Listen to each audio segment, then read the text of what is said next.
കൊടിയത്തൂർ ഗ്രാമപഞ്ചായത്തിലെ കണ്ടങ്ങൽ കണ്ണാമ്പറമ്പ് റോഡിന്റെ അരികിൽ സ്വകാര്യ വ്യക്തികളുടെ പറമ്പിലുള്ള വൻമരം കടപുഴകി വീണ് തൊട്ടടുത്ത പറമ്പിലെ വീടിനും മറ്റൊരു വീട്ടിൽ നിർത്തിയിട്ടിരുന്ന വാഹനത്തിനും നാശനഷ്ടങ്ങൾ സംഭവിക്കുകയും ചെയ്ത സംഭവത്തിൽ സ്ഥലത്തെത്തിയ പഞ്ചായത്ത് അധികൃതരെ പ്രദേശവാസികൾ തടഞ്ഞുവച്ചു. അപകട ഭീഷണി ഉയർത്തി നിൽക്കുന്ന മരങ്ങൾ മുറിച്ചു മാറ്റുന്നതിന് പറമ്പിന്റെ ഉടമസ്ഥരോട് നേരിട്ട് പറഞ്ഞിട്ടും പലതവണ പഞ്ചായത്തിൽ പരാതി നൽകിയിട്ടും പരിഹാരമുണ്ടാവാത്ത സാഹചര്യത്തിലായിരുന്നു നാട്ടുകാരുടെ പ്രതിഷേധം. കൊടിയത്തൂർ പഞ്ചായത്തിലെ കണ്ടങ്ങൽ കണ്ണാമ്പറമ്പ് റോഡിന്റെ അരികിൽ സ്വകാര്യ വ്യക്തികളുടെ പറമ്പിലുള്ള വൻമരം കടപുഴകി വീണ് തൊട്ടടുത്ത പറമ്പിലെ വീടിനും മറ്റൊരു വീട്ടിൽ നിർത്തിയിട്ടിരുന്ന വാഹനത്തിനും നാശനഷ്ടങ്ങൾ സംഭവിക്കുകയും ചെയ്ത സംഭവത്തിലാണ് പ്രദേശവാസികൾ സ്ഥലത്തെത്തിയ പഞ്ചായത്ത് അധികൃതരെ തടഞ്ഞുവച്ചത്.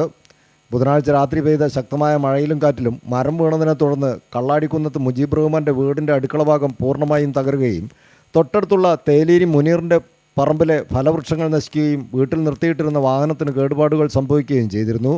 പ്രസ്തുത സ്വകാര്യ വ്യക്തികളുടെ പറമ്പിൽ ഇത്തരത്തിൽ ധാരാളം വൻവൃക്ഷങ്ങളാണ് അപകടകരമായ നിലയിലുള്ളത്.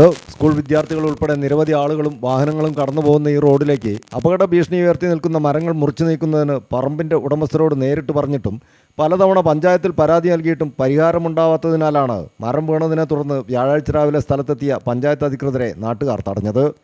സ്ഥലത്ത് സംഘർഷ സാധ്യത കണക്കിലെടുത്ത് മുക്കം പോലീസും സ്ഥലത്തെത്തിയിരുന്നു.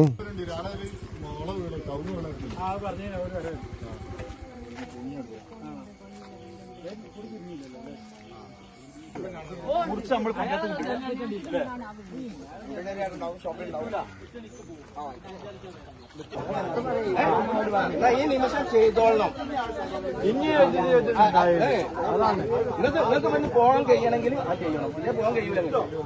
തുടർന്ന് നടന്ന ചർച്ചയിൽ വെള്ളിയാഴ്ച അടിയന്തര ഭരണസമിതി യോഗം വിളിച്ചു ചേർക്കാനും കടപുഴകി വീണ മരം മുറിച്ചു മാറ്റാനും അപകട ഭീഷണി ഉയർത്തി നിൽക്കുന്ന മറ്റു മരങ്ങൾ മുറിച്ചു മാറ്റാൻ പറമ്പുടമയോട് ആവശ്യപ്പെടുമെന്നും അവർ തയ്യാറായില്ലെങ്കിൽ പഞ്ചായത്ത് ചിലവിൽ മരങ്ങൾ മുറിച്ചു മാറ്റി ചിലവായ തുക പറമ്പുടമകളോട് വസൂലാക്കാനും നടപടിയെടുക്കുമെന്ന് അറിയിച്ചതിനെ തുടർന്നാണ് നാട്ടുകാർ പ്രതിഷേധം അവസാനിപ്പിച്ചത്. News bureau, Mukkam.